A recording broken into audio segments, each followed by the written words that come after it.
Selamat datang di waterboom alami kami, teman. Di sini kami biasa mandi-mandi sambil bermain. Cihoy, seru! Ini nih permainan favorit kami. Namanya belongsor atau seluncuran. Tapi permainan ini tidak bisa kami mainkan di sembarang tempat.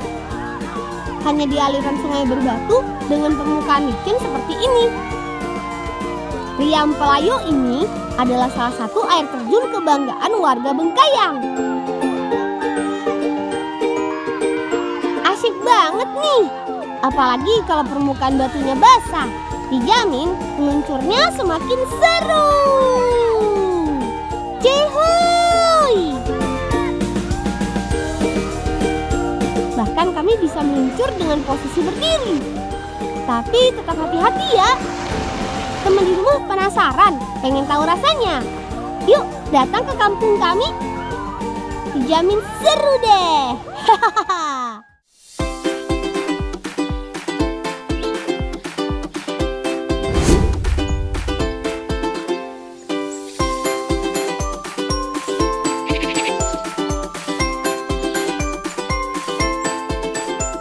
Teman, kami anak-anak Bengkayang, Kalimantan Barat suka sekali bermain di hutan. Salah loh. Di kasang sepuro.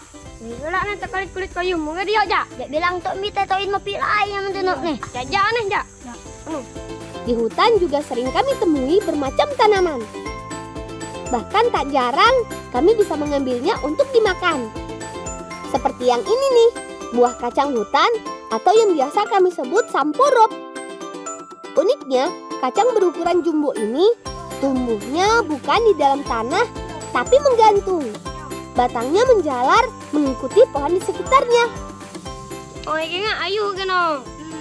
Nah, di. Nah. Ya, kap. Ganda juga. Mit. Yo, nah. Mit. Di. Ganda juga tuh. Nah, di. Bang Ayu ti nah. Kali ini kami sangat beruntung karena tidak setiap saat kami bisa menjumpainya. Biasanya, samporop berbuah lebat hanya di penghujung musim hujan atau menjelang musim kemarau seperti sekarang. Cara memetiknya gampang banget. Tinggal putar dan tarik saja. Ayo doh. Mun kasak mun eh. Yo. Rambut ya. Pam. Mogok kan dah ingat di. Mogok dong. Mogok. Ya, balik. Ya. Yuk, ikut kami memasaknya.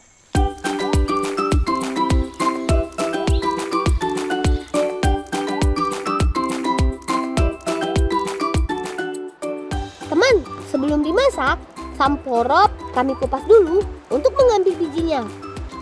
Meski bentuknya mirip sekali dengan kacang, samporop punya kulit yang tebal. Jadi perlu parang atau pisau untuk membukanya. Nah, ini dia biji kacang hutan yang bisa kami makan. Pantas saja disebut kacang jumbo. Rupanya isinya pun tidak kalah jumbo. Mantap! Lihat teman, kawan-kawanku yang lain tidak kalah sibuk tuh. Destian sudah menyiapkan bambu untuk merebus. Sengaja kami pilih ruas bambu petung berukuran besar, biar muat. Rencananya biji samporop akan kami rebus di sini. Jadi tidak perlu membawanya pulang ke rumah. Biar seru. Betul tidak teman? Yo, cukup ya kotileh. Cukup. Oh iya teman, biji samporop ini mengandung getah. Harus dicuci sampai bersih dan direbus cukup lama. Pastikan air dalam bambu cukup ya. Jangan sampai kering sebelum matang. Ya. Depan Febri. Saat memasak di hutan, pastikan memilih lokasi dekat dengan sumber air ya teman. Supaya nanti selesai memasak, bisa lebih mudah untuk mematikan apinya. Nah, biar cepat matang, bambu harus kami tutup dengan daun. Pilih daun yang tidak bergetah dan tidak meninggalkan bau ya. Sayangnya baru saja turun hujan teman. Jadi, kami sedikit kesulitan menjaga api tetap menyala. Masak tim Febri ya? Boleh. Mau. Saya pakat nak. Ya. Setelah hampir semua bagian bambu terbakar, tandanya masakan kami sudah matang. Yuk, Feb, bantu aku mengangkatnya.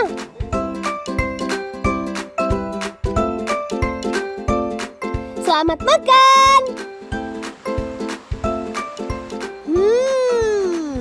Enak nih. Rasanya mirip seperti biji buah nangka, tapi teksturnya agak keras. Koitnya. Lang. Oi. Oke, gula mana? Febri oke. Mana cek kana yung mana? Sip ya. Naleh. Wah, itu ide bagus, Des. Mumpung kami punya banyak gula, boleh deh kita makan sampor dengan gula pasir. Kebetulan Febri membawa gula untuk Bibi.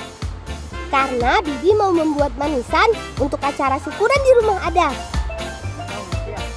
Tapi tak apalah, kami minta gulanya sedikit.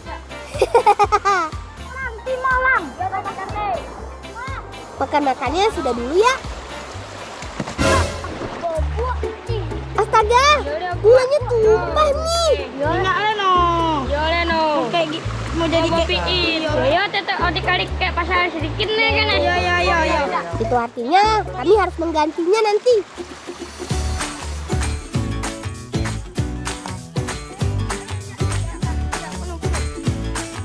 Teman, tidak jauh dari hutan tempat kami biasa berpetualang, ada kebun yang banyak sekali pohon tebaran. Ini adalah jenis pohon yang biasa diambil kulitnya untuk bahan membuat tikar bidai. Kami masyarakat Kecamatan Jagoi, Bengkayang sangat mahir membuat tikar bidai, termasuk untuk mengumpulkan bahan utamanya. Ayo teman, kita bantu paman. Gak mau ngan nabok ngan bayu nih. Aduh, dia ngan lagi dipilih sini. Saking ngadi itu nih. Iman. Pilainya mesti nih. Apa mau ya serung tua naik boyu teh ya? Ya. Tih paguh ikan tih. Pohon kayu tembaran sengaja ditanam di kebun untuk memudahkan pengrajin saat akan membuat tikar. Apalagi saat banyak pesanan seperti sekarang. Banyak juga pohon yang harus kami tebang. Salah satu kelebihan dari pohon ini selalu tumbuh tegak lurus, jadi tidak susah saat menebangnya. Apalagi ada paman yang sudah ahli. Lang, mau gong nih lang. Gong tuh bono. Setelah tumbang, kami langsung menguliti pohonnya.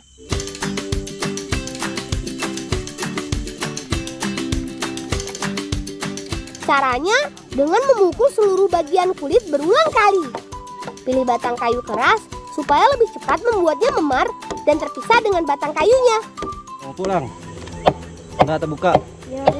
Mau tuh bon nih, terbuka.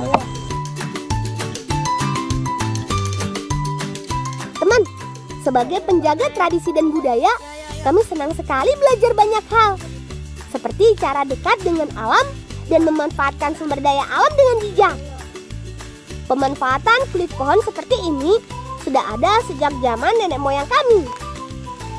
Tidak hanya untuk membuat tikar, kulit pohon juga bisa menjadi tali saat membangun rumah. Bahkan juga pakaian tradisional, teman. Boleh lang. Oh, tarik lang, bagus hendak ya. Gede rusak. Unik ya, dari batang kayu yang kokoh bisa berubah menjadi lembaran kulit yang bisa dilipat. Tapi proses ini belum selesai. Kulit bagian dalam saja yang akan kami pakai untuk membuat tikar. Karena teksturnya yang lentur dan kuat. Hari ini sengaja kami tidak mengambil terlalu banyak kulit kayunya, teman. Karena di rumah masih ada bahan yang kami ambil beberapa hari yang lalu. Yuk teman, kita bawa pulang. Oh ya, mari. Lang, ganti juga lang. Ya, tunggu tuh. Ya. Ya.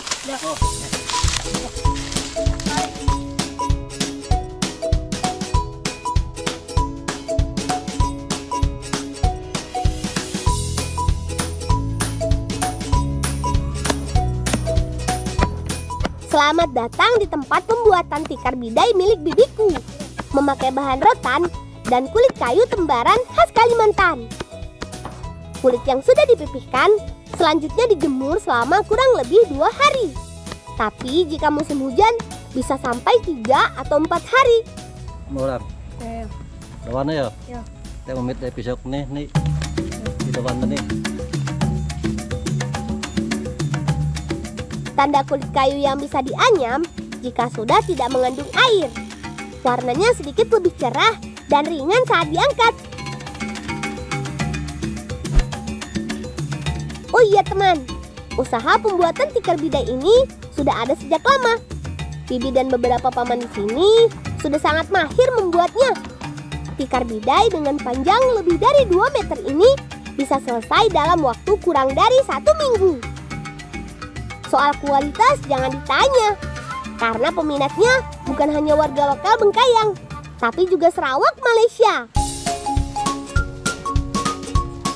Hampir 1 minggu sekali banyak tikar yang dibawa dan dijual di sana. Tapi kalau teman di rumah berminat membelinya, bisa juga kok datang atau pesan kemari. Nanti aku buatkan yang paling bagus deh. Nah, ini adalah bagian terakhir dari pembuatan tikar bidai, yaitu menghilangkan serabut rotan. Wus, beres deh. Gimana teman? Keren kan? Hari ini kami akan ikut paman menjual tikar bidai ke pasar Serikin di Sarawak, Malaysia. Ini adalah tikar bidai yang sudah dipesan langsung oleh pemilik toko kerajinan rotan di sana. Sengaja kami ikut karena sekaligus membeli gula sebagai ganti gula yang tadi kami tumpahkan di sungai. Lang, mau siap ya? Ja, atau berangkat?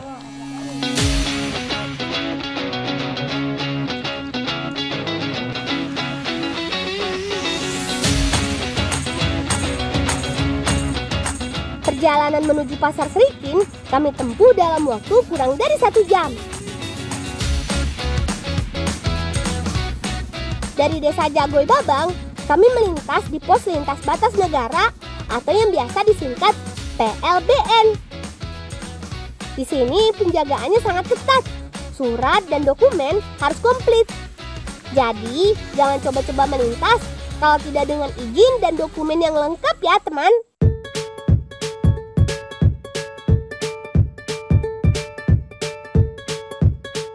Selamat datang di Pasar Serikin, Sarawak, Malaysia. Tempat kami biasa menjual tikar badai khas Jagoy, Kabupaten Bengkayang. Meski berbeda negara, di sini kami memakai bahasa yang sama, yaitu bahasa Dayak Bidayu. Bukan Dijual kesandingan ya? Iya. Tikar bidai adalah barang dagangan yang banyak dicari pembeli. Apalagi kualitas buatan kami yang terkenal rapi. Dari pasar Serikin ini, tikar bidai dijual dan dikirim ke beberapa wilayah lain di negeri Malaysia. Pulang, nah duit pakai belanja beli gula ya? Iya, makasih ya. Ya. Ya, Febri, apa cak sini gula? Ya. Bibi pemilik toko kerajinan rotan ini adalah salah satu pelanggan lama. Di tokonya menjual beragam kerajinan rotan, mulai dari kursi, tas, hiasan rumah, dan tentu saja tikar bidai. Dengan warga di sini, kami memiliki hubungan kekerabatan yang sangat erat. Datang ke tempat ini rasanya seperti singgah di kampung saudara. Sayangnya, kami datang pada waktu yang kurang tepat. Banyak kios dan toko yang masih tutup karena bukan hari pasar. Tapi, jangan khawatir teman. Meski begitu, kami tetap bisa membeli kebutuhan sembako. Gula nih. Ogi, kilo lah ana. 2 kilo. 2 kilo. Ada beberapa kios yang tetap buka dan menjual gula, susu, ikan asin, dan beberapa produk Malaysia lainnya. Jadi, kami bisa membeli gula pasir, bahan untuk membuat manisan. Lang, tilang. Bisa. Oh iya, parit dia. Makasih ya. Makasih ya sepulang. Yuk teman, kita bawa pulang gulanya.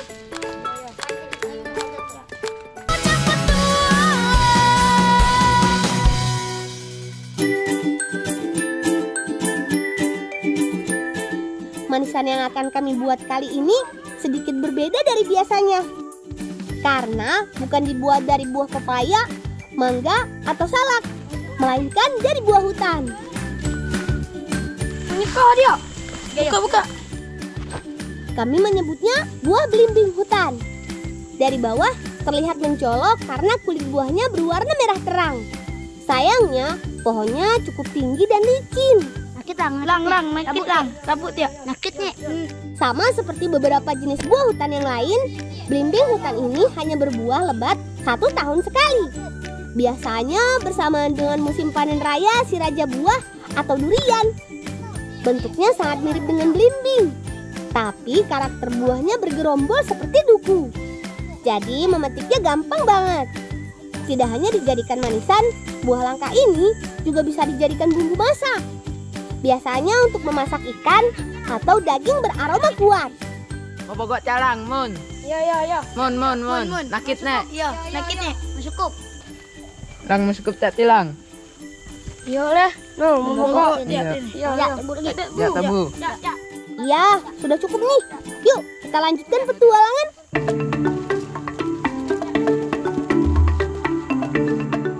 Teman, sebelum kami pulang, ada satu lagi jenis buah langka yang akan kami petik.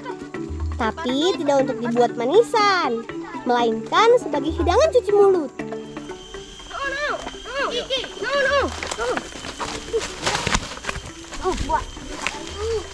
Iya. Masak deh. Siap nah. Ayo ti. Siap. Ini dia teman. Kami biasa menyebutnya buah ungkap. Kalau diperhatikan, bentuk buah dan pohonnya sangat mirip dengan buah salak. Hanya saja kulit buahnya berwarna terang saat sudah masak. Ayo, mau siap tu nih. Ya, lingat. Ayo lagi. Agi mau siap tu nih. Awas, hati-hati teman. Buah ungkap ini berada di antara pelepah yang berduri tajam. Ceroboh sedikit saja, tangan kita bisa terluka.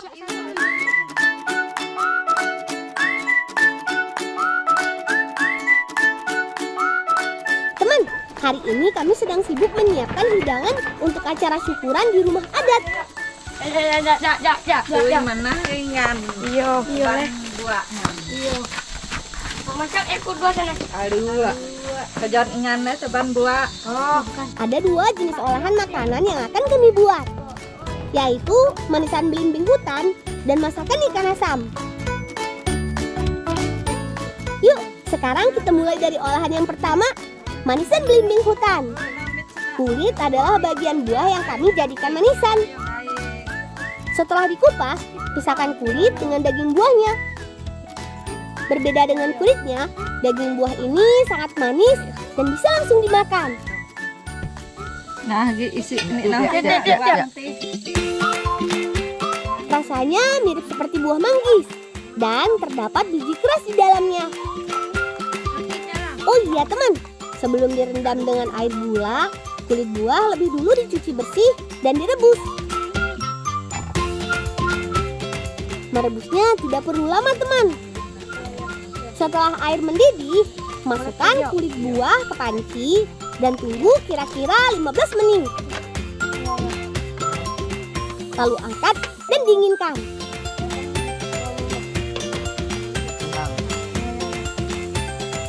Jangan lupa tambah gula pasir dan aduk sampai tercampur rata. Lalu diamkan selama kurang lebih 3 jam.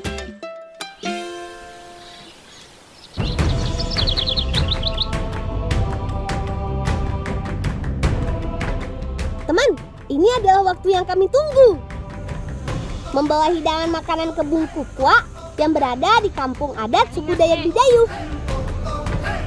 Bangunan unik dan khas ini adalah tempat kami biasa menggelar acara adat. Salah satunya adalah acara syukuran seperti yang sedang kami lakukan sekarang. Sudah ada beberapa pemangku adat dan keluarga yang menunggu kami.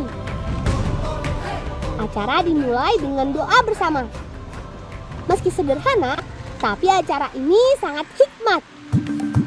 Selanjutnya, tugas kami menyajikan hidangan makanan. Ada ikan asam, manisan kulit belimbing hutan, buah ungkap, dan beberapa kue tradisional lainnya. Semuanya enak dan bikin kenyang. Teman, tradisi doa dan makan bersama adalah bentuk syukur dan pengharapan yang baik. Tidak hanya untuk hasil panen yang melimpah, tapi juga untuk kehidupan yang sejahtera.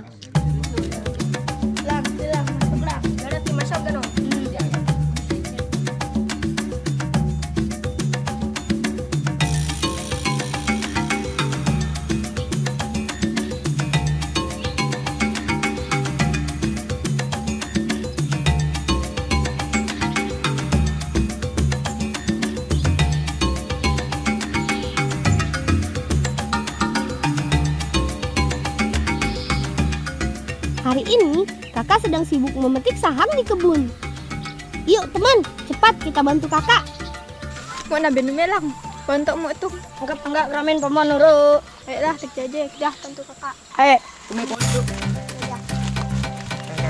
Teman, memanen sahang atau lada kami lakukan dengan cara memetik langsung dari tangkainya. Tapi untuk bagian yang tinggi, kami harus menggunakan tangga untuk menjangkaunya. Tanaman serbaguna ini bisa dipanen 2 kali setahun, yaitu pada Juni dan Desember. Mbak, tempatku. Dalam. Ya. Nah, di kampung kami, memetik lada tidak harus menunggu sampai semua bijinya tua. Ada yang memetiknya pada saat masih setengah tua seperti ini. Karena ada 2 tipe lada hasil panenan, yaitu lada hitam dan lada putih. Lada putih adalah lada tua yang dikeringkan. Sedangkan lada hitam adalah biji lada yang dipetik sebelum tua. Nah, sudah banyak nih kak. Lang, janak mau nak buah tempuak nih. Bumi buah tempat ulang. Taruh gunung gule. Keh, kakak. Keh. Ayo.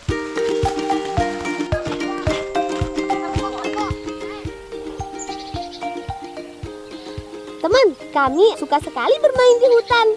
Ada banyak sekali tanaman yang sedang berbuah. Selain sahang dan buah rambai, ada juga buah tempuak.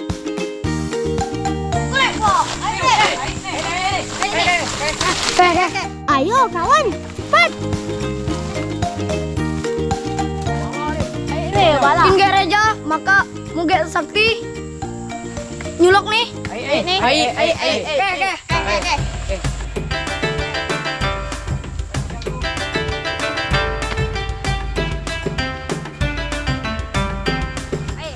Pohon tempuak biasanya tumbuh menjulang hingga lebih dari 5 meter. Bertenggen atau memanjat dengan cara memikul punduk teman adalah cara yang ampuh untuk memanjatnya. Wih, buahnya lebat sekali teman. Untuk buah yang dekat dengan batang, kami bisa petik langsung. Tapi untuk buah yang jauh, kami perlu menggunakan galah. Sekilas, kulit buah tempuak mirip seperti sawo, berwarna coklat dengan tekstur kulit yang keras. Sakti, Kevin, kumpulkan buahnya ya. Ini. Angkat taring dah. Kena. Dah. Teman-teman. Pohon tempuak hanya berbuah 1 kali setahun.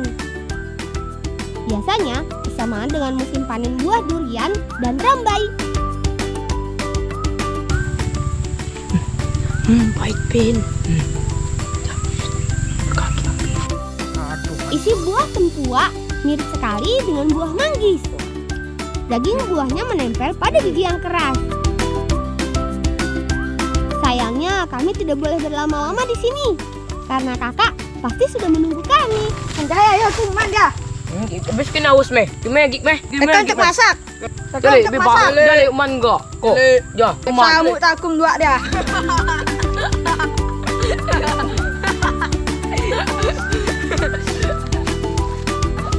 Aku ya karo bedaro. Teh ngantar buah kau seka. Teh.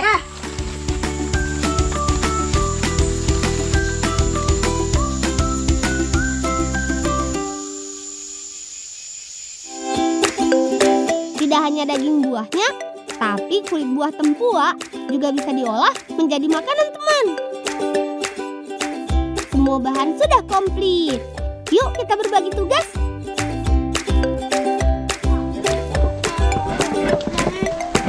Pin, jale kayu. Ini ke dako deh. Ke dako. Mau kerja nih. Ya, mantupin dulu api dah. Kami akan membuat kue bacang atau yang juga disebut kue daun bulu. Kue berbahan beras ketan ini dimasak dengan kelapa parut dan bumbu pelengkap. Bumbu lebih dulu dihaluskan. Ada bawang merah dan bawang putih. Lang, nemu kayak kok halus-halus nih. Ya, monggo. Kelapa juga lebih dulu diengeker atau diparut. Untuk urusan yang satu ini, bibiku jagonya. Ayo semangat, Bi. Aku dan kakak melanjutkan untuk menyiapkan bumbu. Jangan lupa tambahkan dengan lada atau sahang pada olahan makanan supaya lebih nikmat. Sak, buat membidun buruk rusak. Yakin nunjuk tidak? Sesuai dengan namanya, kue akan kami bungkus menggunakan daun bambu. Ngagi. Layu dia. Kanan. Kanan. Nah, ini dia teman bumbu pamungkas kami. Kulit buah tempuak. Setelah dikupas dan dirajang kecil-kecil, kulit buah ini kami haluskan bersama bumbu yang lain. Jangan lupa tambahkan garam secukupnya. Pakai sendok.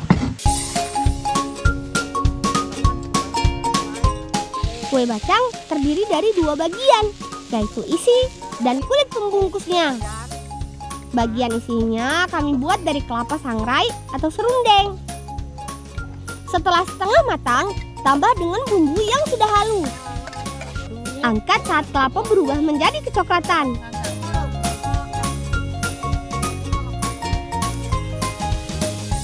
Selanjutnya, ngalepet atau membungkus kue dengan daun bambu atau buru.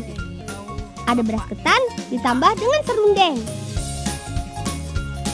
Begini caranya. Masukkan isinya, lipat, dan ikat. Gampang kan? Kue ini biasa dibuat warga di sini sebagai sajian acara-acara istimewa, misalnya syukuran panen atau pesta adat.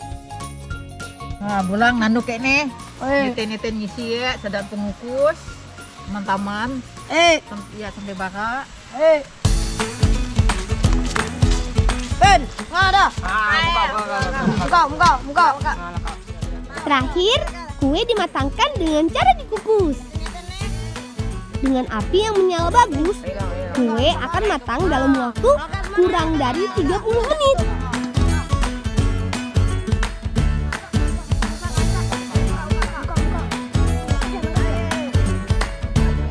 Tara! Ini dia kue bacang ala Sibolang. Mantap!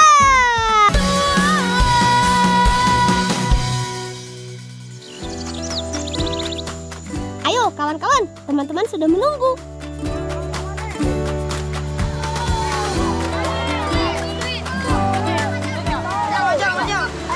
Nangkepin. Lekor.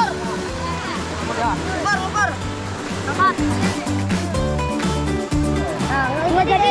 Ngapain ya, Bang?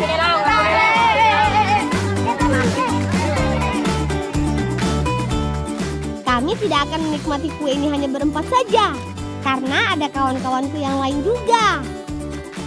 Nah, kan? Apa aku bilang? Semua suka dengan kue buatan kami. Asyik! Besok kami mau buat lagi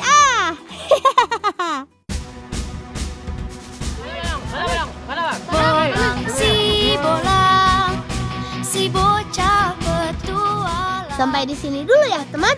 Kapan-kapan mampir ke tempat kami. Nanti kita ngebolang bersama. Salam cinta anak Indonesia. Salam bocah petualang.